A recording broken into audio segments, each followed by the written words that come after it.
and welcome to Journeys and Journals. I'm Bernie Martin Beck, and it's my privilege to talk to people around Southern Oregon and Northern California and learn their history story. But when we got this book at the Historic Society, got it autographed by the authors, I said, I've got to see if we can't get them on TV.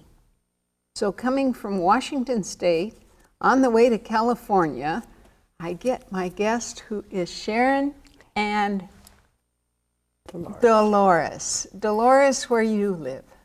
I live in Cave Junction. Well, welcome to come in from the valley. I'm going to let you fill us in on your big long names. So you are Sharon? Sharon McCracken, Heston. And Doloris Huerta, Lloyd. Doloris, I thought maybe you'd have a longer name because the story is fascinating. Your mother, your grandmother, your great-grandmother, well, let's get started. Where do we start? Well, I guess Why the book? Why the book? That's a good place to start. Doloris and I have known each other since we were, probably before we ever went to school. Our mothers were pregnant at the same time, so we've really known each other all of our lives. And but we lived apart, we traveled different directions, and finally when I was about 50 years old, my cousin, Charles, from the East Coast came along and he said, you know that story about our grandfather drowning in Oklahoma? And I said, yes, before we were born.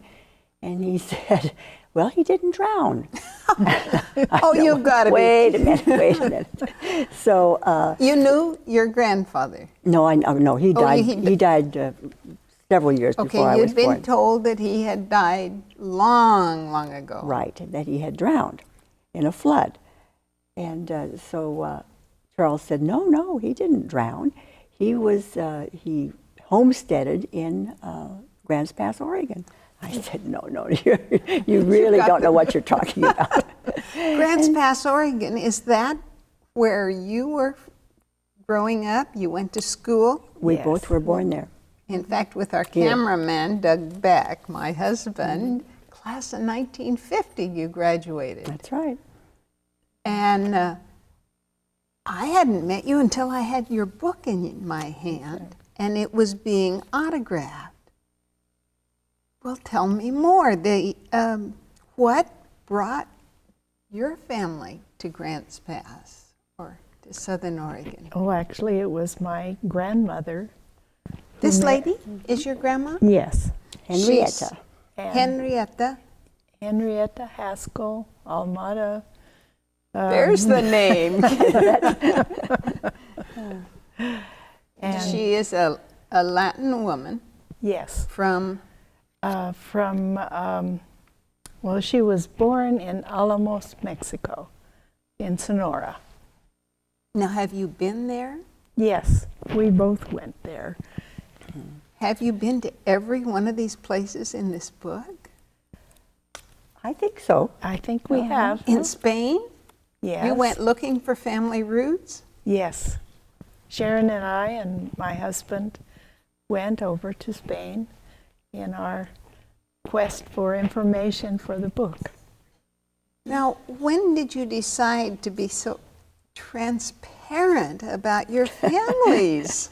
Well, I guess it was after all the people that would be embarrassed had died off. So I felt rather free to tell the story. And I didn't take it personally because it was a generation away, you know, so it was just an interesting story to me. Oh, it's full of intrigue, but history. History, yes. History on almost every page. We had to put a lot of history in because we found that our two grandfathers disappeared. They sort of went off the radar screen for about 10 years of their lives. They had a lot in common, these two men. Manuel Huerta came from Spain, and he didn't mention the fact that he had a family there, a wife and 5 children that he walked away from. And so he was sort of we couldn't find records of him of that 10-year period. We knew when he left Spain, And we knew when he got married in Mexico, but You they were mean 10 years two apart wives? at the same time. Oh, one in Spain and one in Mexico, and Mexico. neither one knew about the other? Not at first, no. Oh, but And- you? Then my grandfather had a wife in Oklahoma and 5 children, and he found this opportunity to be counted as a drowning man and commit a fraudulent insurance claim, and he disappeared for 10 years. We found out, we knew that 10 years later he was on the Mexican border. How he got from Oklahoma to the Mexican border, that took some looking into history. And we had to figure out what was happening that could have affected his decision to go to be there, to be in Douglas, Arizona. Well, as my husband read this, my husband Douglas read this Yes. book to me, I was just fascinated. The thought that here are these 2 classmates of his Yes. who have a story unparalleled. I have never, I mean, even fiction doesn't compare with your book. I need to ask, where's it available? Barnes and Noble? Amazon.com. And just the go under the Historic title. Society. The Historical Society. I think they still have some. They might or might not. Well, they better. But Amazon.com has it under Crossing the Line, the title, and it also has it under Heston and under Lloyd. Now, crossing the line means a lot more than, I mean, I can think of different, why did you name it that? For that reason, they crossed the line in many different ways. We'll just name a few. Well, they came across the Mexican border, which is called the line. And crossing the line You've mentioned, Morally and ethically. morally and ethically, and and then they crossed the line into Oregon, yes, right? Yes. And came as, well, one friend of mine said there were lots of early people here that were remittance men. And that meant that they'd sort of been sent away. yes. If you'll get out of town, I'll send you Send you north. money, yeah. Both families seem to have needed to leave where they were. Is that true?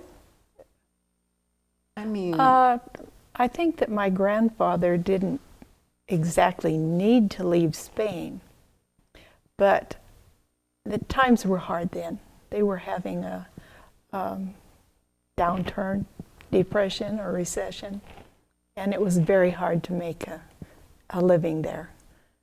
And he probably left for that reason. and your grandfather left. My grandfather left because he committed a crime, and he had to disappear. And once you say you're dead, you can't show up later. So. But didn't he, in reading the book, didn't your grandfather, now whose grandfather is this? That was my grandfather. Okay, this is the man we're talking about. That's right. And he just looks like a straight arrow, honest fella. He probably was a very nice man. Just a few little details there. In the book, it talks about depression, financial setbacks of their family, and he got this bright idea. Was it his or theirs? Probably, well, I don't know, probably his. And he said, shall we give away the plot of the story? Well, I don't know. Do you want to do that? I guess that's what got it started. He decided that he could get a insurance policy that would pay double indemnity. And so he had a $10,000 insurance policy, but if he died in an accident, it would be worth $20,000. So this was in the back of his mind, plus the desire for land of his own and a better situation for his family. Is he a sharecropper or a tenant? He was a farmer? tenant, yes, that's what he was, and he always wanted his own land. So when the flood in the Osage River came in 1909, he stumbled across a body of a man that had been drowned, And I think all of this idea, this desire, this need just sort of came together, and he says, aha, here is something that, this is a situation that I can use to my advantage. Then I think that he told his wife, Margaret, my grandmother, that here was a good idea. And somehow she went along with it. I'm not sure why. Maybe she was not too happy in the situation that she was in.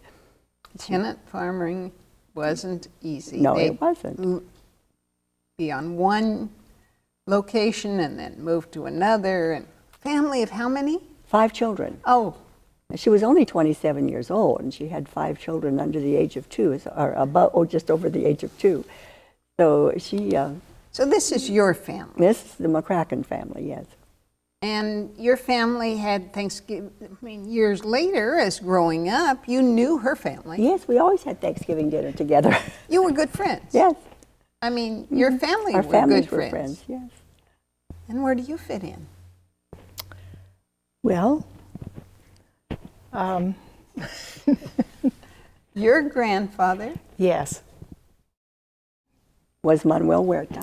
Yes, he was Manuel Huerta. My grandmother told me earlier that he had gone from Spain to Cuba. And we knew that he showed up later on in Navajoa, Sonora, Mexico. Mexico. That's So that was where the gap come in between Cuba and Mexico. quite a logical step from Spain to Cuba to Mexico. And I don't believe that he was a doctor when he left Spain.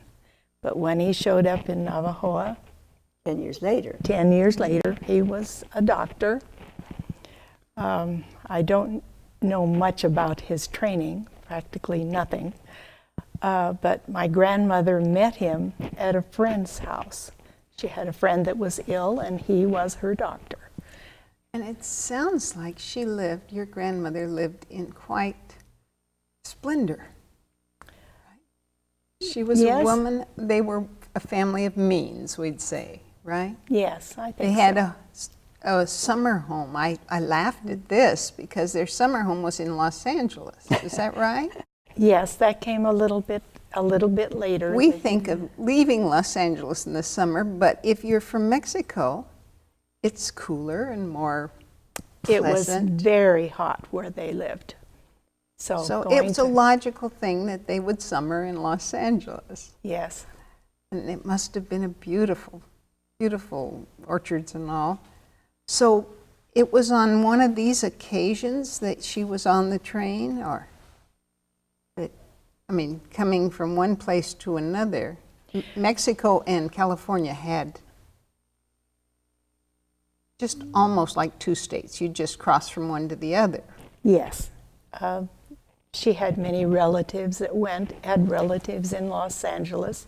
As a matter of fact, one of them owned a newspaper there.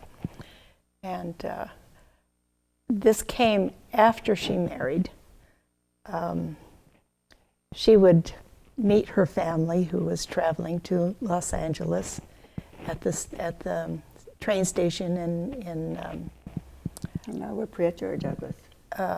well, it was Nogales. Oh, Nogales. Near Douglas. And she would meet them and talk to them there, and then they would go on to Los Angeles and spend the summer there.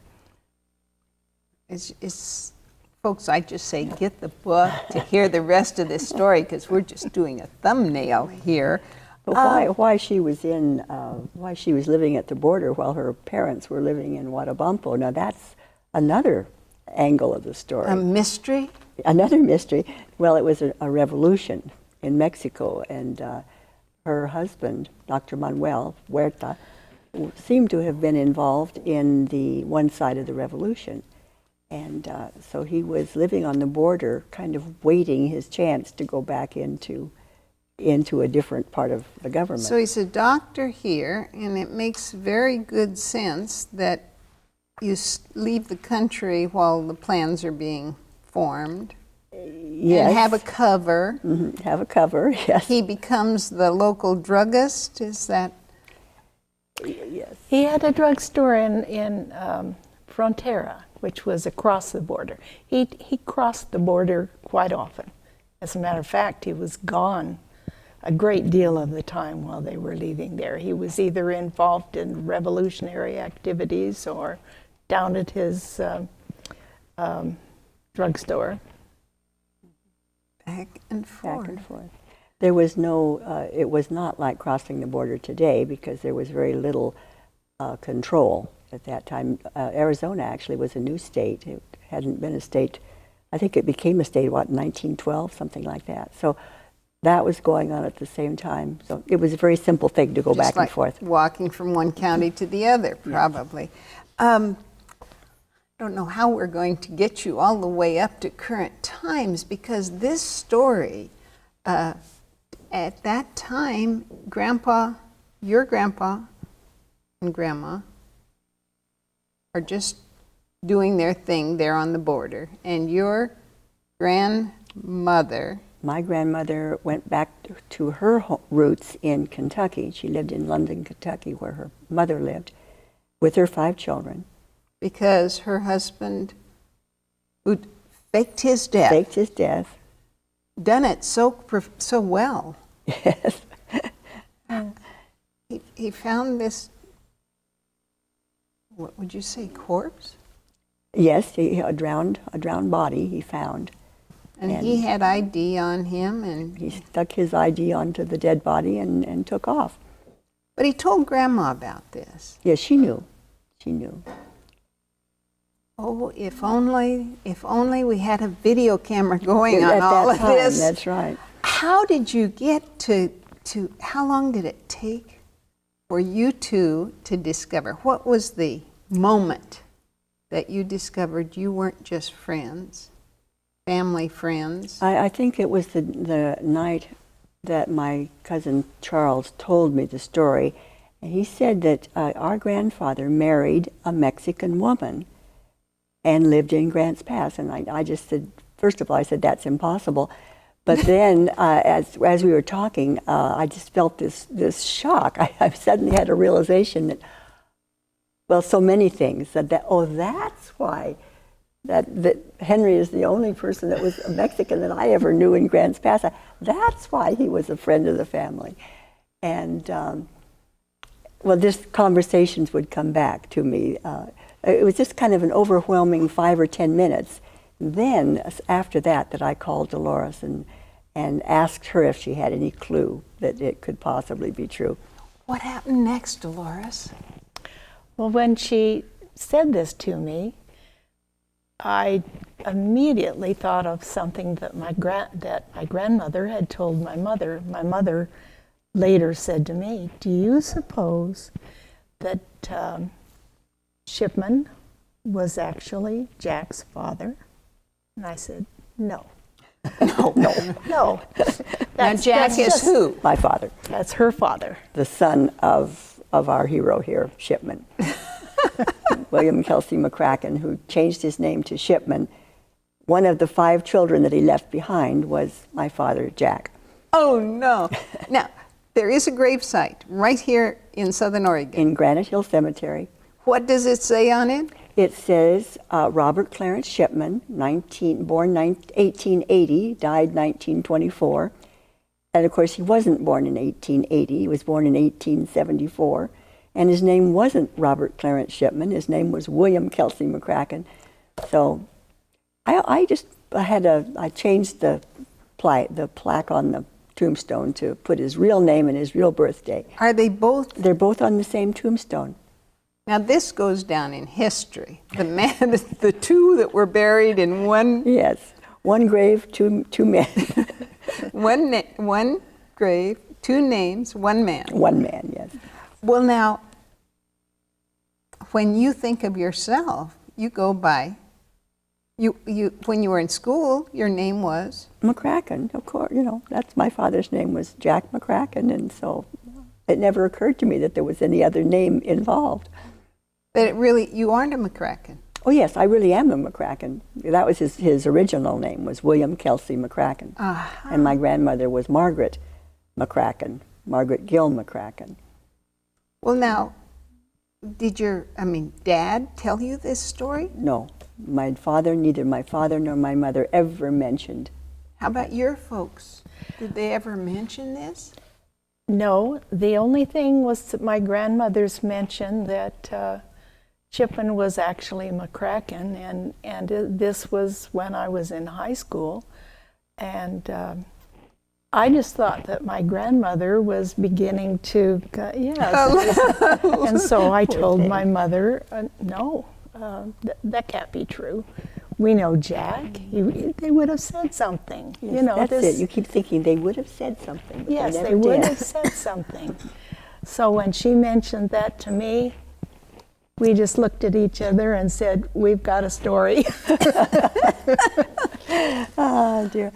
But You then, thought you were just friends, family yes, friends. Exactly. Yes, And yes. here we are 50 years old when this happened. It is, all these high school years and college years were all behind us, and we still didn't know until our children were raised. My children were I guess they were out of high school by that time. My grandmother had some pictures of Shipman, That was so shocking.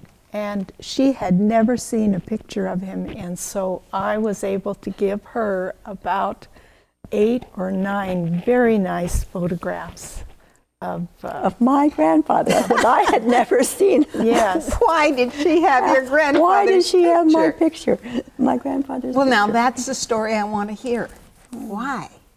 Why? Well, because my grandmother married her second husband, Mr. Shipman, and my dad always called him Mr. Shipman. So, Oh, he wasn't Daddy or Papa or anything like that. he was Mr. Shipman. We don't know why. I think at that particular time he was his stepfather, and it was a sign of respect to not call them by their first name, and he wasn't his dad. He still remembered his dad. But he's his stepfather. Yes, Do you think he had a clue? He knew? I think he might have. He never said so. Those sneaky dads. Do you think your dad knew? Oh, yes, he had to know because he came out to live with the man called Shipman, who was really William Kelsey McCracken. He came out to live with him when he was about 18 or 19 years old. I think that his mother, my grandmother, couldn't handle him when he got to be a teenager, 16, 17 years old. So she finally just sent him out to live with his father, they called him his uncle. But, of course he knew who it was. Folks, if this is confusing, you've got to read the book. But these are our neighbors and friends, right? That's right. I mean, you thought you were just family friends. Yes. And what is it that you discover here? That your grandmother? My grandmother married her grandfather.